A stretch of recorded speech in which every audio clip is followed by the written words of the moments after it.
নমস্কাৰ আপোনালোক সকলোকে মোৰ ইউটিউব চেনেল আসাম এক্সাম কৰ্ণাৰলৈ স্বাগতম জনাইছোঁ। আজি অনুষ্ঠিত হৈ যোৱা SSLC যি জেনেৰেল সায়েন্সৰ কুৱেশ্যন পেপাৰ আছিল তাৰ আনসাৰ কিখিনি লৈছোঁ MCQ। প্ৰথম কুৱেশ্যন বুকলেট নম্বৰ B খিনি জনাম, তাৰপিছত মই নেক্সট ভিডিঅ'টোত D খনৰ আপোনালোকৰ আনসাৰ কিখিনিও জনাই দিম, যিখিনি D আছিলে গতিকে আপোনালোকে চাব পাৰিব। জেনেৰেল সায়েন্সৰ প্ৰথম কুৱেশ্যনটো যি আছিলে তলৰ কোনটো সৌৰশক্তি আধাৰিত নহয়, এই কুৱেশ্যনখিনি আগৰ কুৱেশ্যন পেপাৰৰ পৰা আহিছে। যোৱাকালি নে পৰহি মই এটা ভিডিঅ' দিছিলোঁ 2017 চনৰ পৰা 2024 চনৰ অহা MCQ খিনিক লৈ এটা ভিডিঅ' দিছিলোঁ সায়েন্সৰ। সেই কুৱেশ্যন খিনি বহুখিনি তাৰ পৰা আহিছে আগৰ কুৱেশ্যন পেপাৰৰ পৰা। যিসকলে ভিডিঅ'টো চাইছিল তেওঁলোক উপকৃত হৈছে, সেইকাৰণে আপোনালোকক কৈছোঁ যে বাৰে বাৰে আগৰ কুৱেশ্যন পেপাৰ এনালিচিছ কৰিব। সেইকাৰণে আগৰ কুৱেশ্যন পেপাৰ MCQ আজি বহুত কেইটাই মই দেখি পাইছোঁ কুৱেশ্যন পেপাৰখনত, গতিকে আপোনালোকে আগৰ কুৱেশ্যন পেপাৰ আকৌ এনালিচিছ কৰিব। ইয়াৰ সৌৰশক্তি আধাৰিত নহয়, ইয়াৰ কাৰেক্ট আনসাৰ 1 B হয় আপোনালোকৰ নিউক্লিয়াৰ এনাৰ্জি 1 B। 2 হ'ব আপোনালোকৰ B, 2B correct answer 2 B হয়। তাৰপৰা গ'ল 3টো আপোনালোকৰ কাৰেক্ট আনসাৰ D হয়। তাৰপৰা গ'ল কুৱেশ্যন নম্বৰ 4। কুৱেশ্যন নম্বৰ 4 আপোনালোকে চাব, এইটো অলপ ৰিমাৰ্ক কৰি দিছোঁ, B আৰু D ভিতৰত কোনোবা এটা শুদ্ধ হ'ব লাগে। B আৰু D, মোৰ মতে D টো শুদ্ধ হ'ব লাগে, কাৰেক্ট অপশ্যন D টো হ'ব লাগে। আপোনালোকে এবাৰ চাই ল'ব কুৱেশ্যন নম্বৰ 4টো। কুৱেশ্যন নম্বৰ 5ৰ কাৰেক্ট আনসাৰ D হয়, IR স্কোৱাৰ। তাৰপৰা কুৱেশ্যন নম্বৰ 6ৰ কাৰেক্ট আনসাৰ B হয়, মাইটকণ্ড্ৰিয়া। কুৱেশ্যন নম্বৰ 7ৰ কাৰেক্ট আনসাৰ B হয়, চাইট'কাইনিন। তাৰপৰা কুৱেশ্যন নম্বৰ 8ৰ কাৰেক্ট আনসাৰ A হয়, ইষ্টত আপোনালোকৰ ওজনৰ প্ৰজনন হয়, গতিকে কাৰেক্ট আনসাৰ 8ৰ A হয়।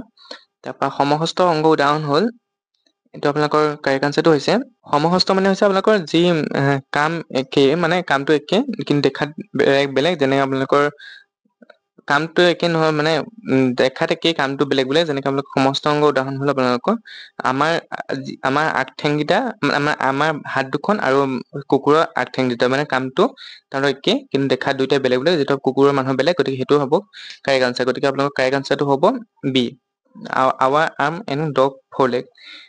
কুৱেশ্যন নম্বৰ 10ৰ কাৰেক্ট আনসাৰ আপোনালোকৰ A হয়। চাইনিজ স্কুল বয়, এজন চীনৰ স্কুলীয়া ছাত্ৰ। বিৱৰ্তনৰ লগত কোনটো সাধাৰণভাৱে জড়িত? এইটো আপোনালোকৰ এজন চীনা স্কুলীয়া ছাত্ৰ। এই চাইনিজ স্কুল বয়টো আপোনালোকৰ কাৰেক্ট আনসাৰ 10ৰ A টো। তাৰপৰা মানুহৰ বিকশিত কোনটো তন্ত্ৰৰ অংশ? আপোনালোকৰ 11ৰ আপোনালোকৰ কাৰেক্ট আনসাৰ হ'ব A, এক্সক্ৰিয়েশ্যন। 11ৰ কাৰেক্ট আনসাৰ A, মানে ৰেচনৰ কাৰণে। তাৰপৰা আহিলে কুৱেশ্যন নম্বৰ 12ৰ সুধিছে আমাৰ জেনেটিক ফুটপ্ৰিণ্ট, আমাৰ জিনীয় সাঁচৰ পৰা আমি অভ্যাস পাওঁ। এটা আপোনালোকৰ 12ৰ কাৰেক্ট আনসাৰ হৈছে আপোনালোকৰ আফ্ৰিকান ৰুটছ, আপোনালোকৰ B, 12ৰ B টো কাৰেক্ট আনসাৰ।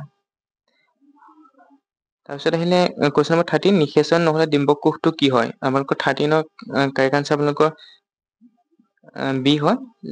প্ৰায় একদিন জীৱিত অৱস্থাত থাকে, এদিন জীৱিত অৱস্থাত থাকে। এইটো কাৰেক্ট আনসাৰ 13ৰ আপোনালোকৰ B।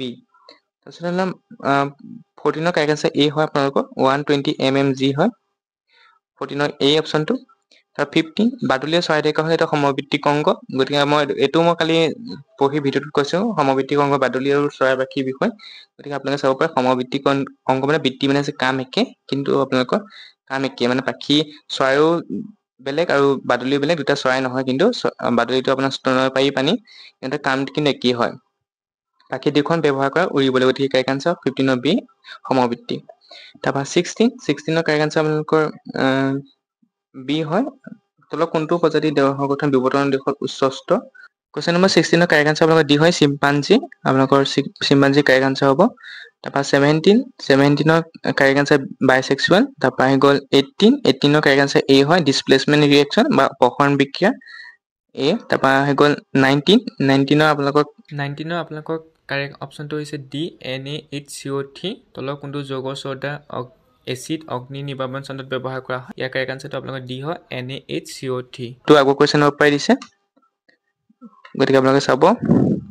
তাৰপিছত আহিলে আপোনালোকৰ ৰাসায়নিক বিজ্ঞান নঘটে 20, আপোনালোকৰ যিটো 20 correct answer melting of candle. এইটো আগৰ কুৱেশ্যন 2024ৰ পেপাৰখনত আহিছিলে। এইটো 20 কাৰেক্ট আনসাৰটো B হয়, মেল্টিং অফ কেণ্ডেল। তাৰপৰা 21 এটা প্ৰথমটো পিটছৰ মান হ'লে এইটো 7 হ'ব, মানে C, অপশ্যন 21ৰ C হয়। তাৰপৰা 22, এইটো 22 আপোনালোকৰ কাৰেক্ট আনসাৰ আপোনালোকৰ C হ'ব লাগে, hydrochloric acid and carbon dioxide. এইটো আপোনালোকৰ হাইড্ৰক্লিক এচিড আৰু কাৰ্বন ডাই অক্সাইড হ'ব লাগে, আপোনালোকে চাব। এইটো 22 C। তাৰপৰা 23 আপোনালোকৰ কাৰেক্ট আনসাৰ তলৰ বেকিং চ'ডাৰ পৰা ছডিয়াম কাৰ্বনেট কেনেকৈ পাব পাৰি? আপোনালোকৰ কাৰেক্ট আনসাৰটো হৈছে আপোনালোকৰ এ বাই হিটিং বেকিং সোডা গৰম কৰি 23 কাৰেক্ট আনসাৰ আপোনালোকৰ এ হয় বাই হিটিং বেকিং সোডা গৰম কৰি তাৰপৰা আহি গ'ল 24 আপোনালোকৰ কাৰেক্ট আনসাৰ আপোনালোকৰ বি হয় এইটো 24 বি তাৰপৰা আহি গ'ল 25 আপোনালোকৰ কাৰেক্ট আনসাৰ বি হয় মেথানয়িক এচিড তাৰপিছত 26 কাৰেক্ট আনসাৰ আপোনালোকৰ খাদ্যবস্তু ভৰাই ৰখা পাত্ৰ টিনৰ উপলব্ধ দিয়া হয় জিংকৰ নহয় ইয়াৰ কাৰণ হ'ল জিংক তিনতকৈ অধিক সক্ৰিয় গতিকে আপোনালোকৰ হ'ব এইটো কাৰেক্ট আনসাৰ আপোনালোকৰ 26 correct answer A zinc is more reactive than tin গতিকে 26 কাৰেক্ট আনসাৰ আপোনালোকৰ এ হ'ব zinc is more reactive than tin মানে জিংক তিনতকৈ অধিক সক্ৰিয় সেইকাৰণে টিন যিটো কম সক্ৰিয় সেইকাৰণে টিনৰ পেকেটতে আপোনালোকৰ ফুড হেৰি কৰা হয় তাৰপিছত 27 কাৰেক্ট আনসাৰ আপোনালোকৰ এ হ'ব চিলভাৰ আৰু কপাৰ 27 কাৰেক্ট আনসাৰ তাৰপিছত গ'ল 28 কাৰেক্ট আনসাৰ আপোনালোকৰ বি হ'ব হাইড্ৰেটছ তাৰপিছত আহিলে আপোনালোকৰ 29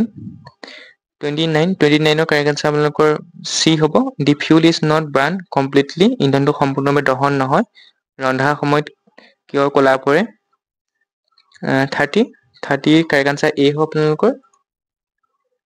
তাৰপৰা 31 কাৰেক্ট আনসাৰ আপোনালোকৰ বি হ'ব বাই শ্বেয়াৰিং 3 ইলেক্ট্ৰন তাৰপৰা 32 আপোনালোকৰ কাৰেক্ট আনসাৰ বি হ'ব it decrease from right to left গতিকে 32 কাৰেক্ট আনসাৰ আপোনালোকৰ বি তাৰপৰা 33 কাৰেক্ট আনসাৰ আপোনালোকৰ ডি হ'ব at 30 cm in from the মিৰৰ এইটো আপোনালোকৰ correct answer 33 correct answer D 34 correct answer আপোনালোকৰ এ মায়'পিয়া তাৰপৰা গ'ল 35 আপোনালোকৰ কাৰেক্ট আনসাৰ হ'ব 35 কাৰেক্ট আনসাৰ আপোনালোকৰ বি হ'ব 0 + 5d গতিকে কাৰেক্ট আনসাৰ আপোনালোকৰ 35 বি 36 আপোনালোকৰ কাৰেক্ট আনসাৰ আপোনালোকৰ চি হ'ব 0.3 and 1.6 তাৰপৰা 37 কাৰেক্ট আনসাৰ আপোনালোকৰ চি হ'ব to prevent the extra current to the appliance তাৰপিছত হ'ল 38 কাৰেক্ট আনসাৰ আপোনালোকৰ ডি হ'ব জেনেৰেটৰ বডি পাৱাৰ উৎপন্ন কৰা সঁজুলিটো জেনেৰেটৰ বোলা হয় তাৰপৰা গ'ল 39 কাৰেক্ট আনসাৰ আপোনালোকৰ এ হ'ব পি তাৰপৰা গ'ল 40 আপোনালোকৰ কাৰেক্ট আনসাৰ হ'ল C red colour has wave length so' it travel longer ৰঙা ৰঙৰ তৰংগদৈৰ্ঘ্য বেছি কাৰণে ই বেছি দূৰলৈ কি হয় চালিত হয় 40 তাৰপৰা গ'ল 41 কাৰেক্ট আনসাৰ আপোনালোকৰ বি হয় তাৰপৰা গ'ল 41 পিছত আহি গ'ল আপোনালোকৰ 42 কাৰেক্ট আনসাৰ আপোনালোকৰ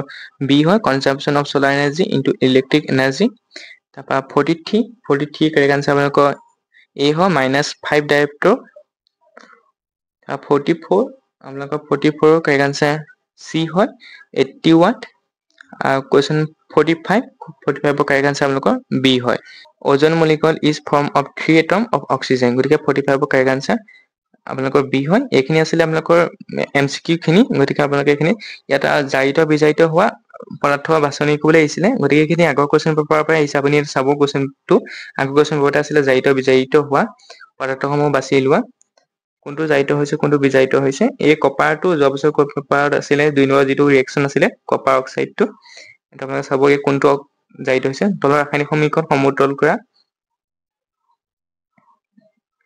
হাইড্ৰজেন আয়নৰ কাষতে কিটো পবিত্ৰ হয় যেতিয়া এচিড ডবল লঘু এইখিনি আপোনালোকে চাব কেঁচা গাখীৰৰ pH মান 6 ই দৈনিক পৰিছে কেনেকৈ ব্যাখ্যা কৰা কেঁচা গাখীৰৰ pH মান 6 দৈনিক pH মানো আপোনালোকৰ pH মান সিমানে থাকিব হয়তো মোৰতে 6 কাৰণ ই এচিডে হৈ থাকে দৈত পৰ্ণতলৰ এচিডে থাকে প্ৰশমন বিক্ৰিয়া কি ইয়াত দুটা সন্ধান দিয়া প্ৰশমন বিক্ৰিয়া আপোনালোকে জানে নিউট্ৰেল অৱস্থাত থাকে যিটো ইলেক্ট্ৰন স্থানান্তৰ লিখিবলৈ আহিছে চকু উপাৰ্জন ক্ষমতা কি এটা আগৰ কুৱেশ্যন পাইছে প্ৰত্যক্ষ প্ৰবাহ হোৱা দুটা উৎসৰ নাম লিখা তুমি নৱীকৰণযোগ্য বুলি বিবেচনা কৰা শক্তিৰ উৎস লিখা তোমাৰ পছন্দৰ এটা কাৰণ দৰ্শোৱা ইয়াৰ আগত এতিয়া নৱীকৰণযোগ্য হৈছে তাৰ আগৰ কুৱেশ্যন পেপাৰখন অনৱীকৰণ বুলি আহিছিলে অনৱীকৰণযোগ্য বুলি ব্যৱস্থা কৰা শক্তি আৰু কাৰণ লিখিবলৈ আহিছিলে নৱীকৰণ মানে হৈছে যিবোৰ শেষ হৈ নাযায় আজি অনৱীকৰণ মানে কয়লা পেট্ৰলিয়াম আছিলে অনৱীকৰণ নৱীকৰণ মানে হৈছে শেষ হৈ নোযোৱা, যেনেকে সূৰ্য, পোহৰ, ৰশ্মি, বায়ু। এইখিনি মেথছৰ দুটামান অংক কৰিবলৈ দিছিলে। আপোনাৰ কুৱেশ্যন, তুমি নৱীকৰণ যোগ কৰি বিবেচনা কৰা শক্তি দুটা উচ্চ লিখা তোমাৰ পচন্দৰ কাৰণ দেখুওৱা। 54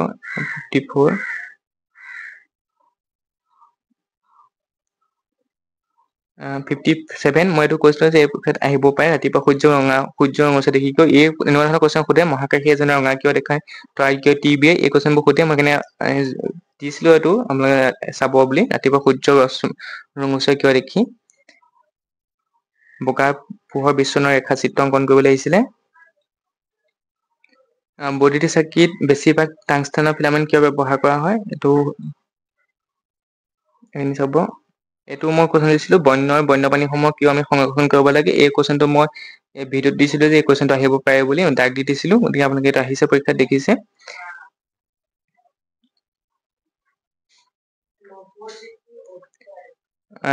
উদ্ভিদ দেহ বৃদ্ধিকে হৰমনৰ নাম লিখা, সেইকেইটা সঠিক কাৰ্য লিখা। হৰমনৰ কথা আহিছে, তেজ আৰু লৌহিকৰ পাৰ্থক্য। বাষ্পমোচন কি, কিদৰে পানীৰ খনিজ লৱণ শিপা পাতলৈ শোষণ লাভ কৰে, এইখিনি আহিছে। মানুহৰ হৃদযন্ত্ৰ পৰিষ্কাৰ চিত্ৰ আঁকিবলৈ আহিছে। এইটো আগতো কুৱেশ্যন পেপাৰখন আহিছে, কোনোবাখনত 24 চনৰ নে আগৰ কোনোবা পেপাৰত আহিছে।